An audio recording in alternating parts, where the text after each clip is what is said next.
Hello everybody and welcome to part 2 of my LUA tutorial series.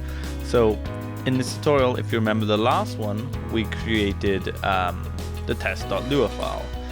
And in that we wrote some basic code, which was print hello world and io.read. So in this video we're going to be covering variables, but I'll just give you a brief explanation of this just so it makes a bit more sense. Print is used to output information to the console, and the information we are outputting is simply hello world. Now, any computer program, once it's finished running, that's it, it'll stop. But by typing io.read, it forces our program to wait for us to input something, meaning that the console doesn't instantly close on us. Again, this line is not too important. Just note it needs to be there for now. We'll get more into it as we go later on. But now we're going to go ahead and we're going to remove everything. And actually, I'm going to go ahead and open Photoshop here. That shouldn't be there. So we'll go ahead and we'll create a new document. You don't need to do this, by the way. And what we're going to do in this document is I'm going to try my best to explain visually what a variable is. So if any of you have done any algebra maths or anything along those lines, you should have a basic idea of what a variable is. It's basically something that represents a value. So let's say I did something like x is equal to 10. I would be saying that whenever I refer to x, I'm referring to its value, which is 10. So if I did x plus 2 equals, excuse my horrible hand drawing, then that wouldn't be x2, it would be the value of x plus 2, which would be 12.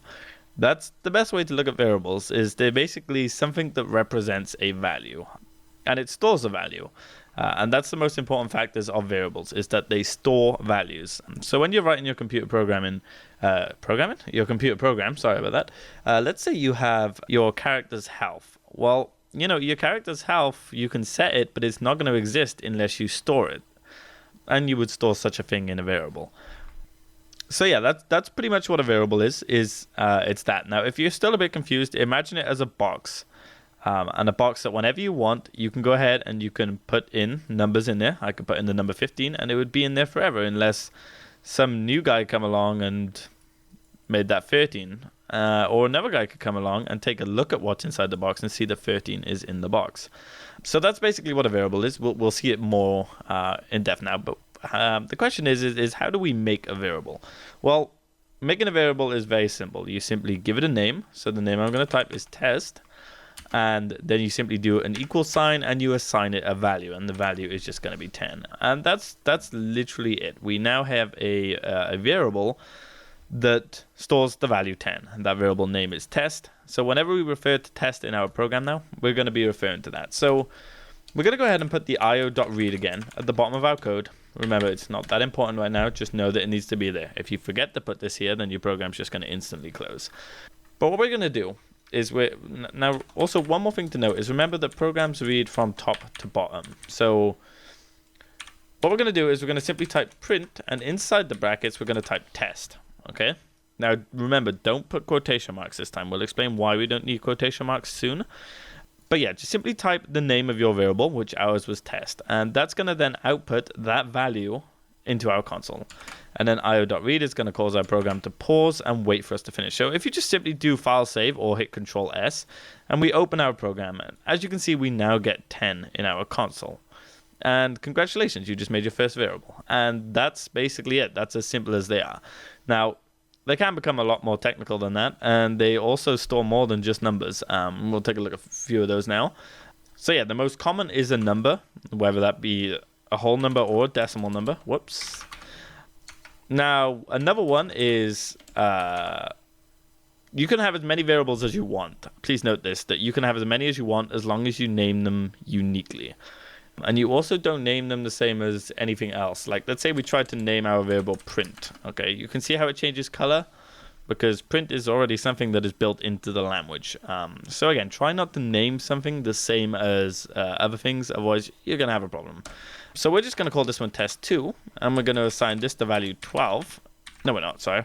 So we're going to take a look at a Boolean. Now, a Boolean, typically referred to as a bool, simply holds true or false, okay? Now, true meaning true, false meaning false.